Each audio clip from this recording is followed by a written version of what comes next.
अतीक और अशरफ पर हमला करने वाले तीनों हमलावरों को प्रयागराज की नैनी जेल भेज दिया गया है। आज तीनों हमलावरों की कोर्ट से रिमांड की मांग कर सकती है।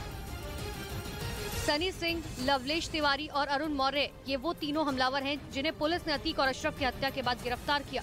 तीनों को गिरफ्तार करने के बाद कोर्ट में पेश किया गया, जिसके बाद उन्हें 14 दिन की न्यायिक हिरासत में भेज दिया गया। लेकिन इससे पहले पुलिस की पूछताछ में हमलावरों को लेकर बड़ा पर्दाफाश हुआ। बताया गया कि उन्हें अतीक की हत्या के लिए सुपारी दी गई थी। एडवांस में तीनों को 10-10 लाख रुपए दिए गए थे। हैंडलर ने उन्हें 3 पिस्टल और कारतूस भी दिए थे। ये भी बताया गया कि हमलावर सनी और लवलेश की बांदा जेल में मुलाकात हुई थी, जहां उनकी दोस्ती हुई।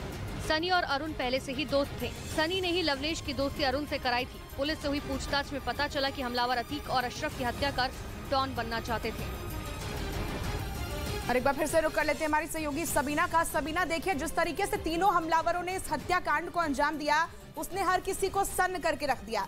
अब तक की जांच में, अब तक की पूछताछ में क्या जानकारी इन तीनों से मिल पाई है? पूजा, बहुत बड़े खुलासे इन तीनों ही हत्यारों से, इन तीनों ही हमलावरों से अब तक हुए हैं। हालांकि अभी कानूनी तौर पर रिमांड की ये पूरी प्रोसेस भी यहाँ पर देखने को मिलेगी, क्योंकि इस वक्त हम खुद नैनी जेल में भी मौजूद है, जहाँ पर ये तीनों सलाखों के पीछे हैं। लेकिन इतना कहा जा सकता है, टर्की बेस पिस्टल का इस्तेमाल करना, 10-10 लाख रुपए की सुपारी यहाँ पर लेना। इनके परिवार वालों से जब संपर्क साधा गया तो उन्होंने कहा कि इस हत्याकांड के बारे में उन्हें जरा सा भी इल्म नहीं था। वो नहीं जानते थे कि उनके बेटे इस तरह से खूंखार वारदात को अंजाम देने की फिराक में है। एक माँ तो रोती बिलखती भी इन हत्यारों में से एक के नजर आई। भाई कोई कह रहा है, पिता कोई कह रहा है कि हमें बिल्कुल जानकारी नहीं है। लेकिन कई बड़े खुलासे, सबसे बड़े खुलासा कि आखिर किस और गैंग ने इन्हें सुपारी दी थी। क्योंकि कई बार क्या होता है, जब आप किसी बड़े अपराधी की सुपारी देते हैं तो आप जरिए के थ्रू देते हैं, यानी थ्रू करके आप आगे बढ़ते हैं। एक बार में अपना नाम ना आए, कई कड़ियां यहाँ पर बांधी जाती है। अब जब रिमांड में लिया जाएगा तो उन सवालों की एक लंबी बिल्कुल सबीना, तो कई खुलासे हो चुके हैं और अभी जैसे जैसे पूछताछ आगे बढ़ेगी और भी कई चौंकाने वाले खुलासे हो सकते हैं। इस बीच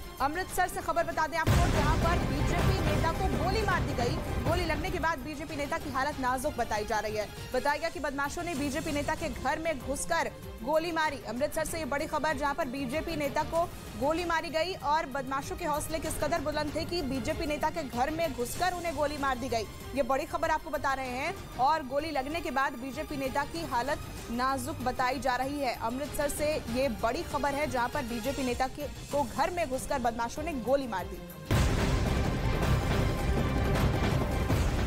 यूक्रेन युद्ध के बीच बड़ी खबर मॉस्को से आई, जहां पुतिन ने चीन के रक्षा मंत्री ली संगफू से मुलाकात की। इस मुलाकात के दौरान रूस के रक्षा मंत्री भी मौजूद रहे। तो बड़ी खबर आपको बता रहे हैं, चीन के रक्षा मंत्री से पुतिन ने मुलाकात की है। इस मुलाकात के क्या मायने हैं? मॉस्को की बैठक में ये मुलाकात हुई।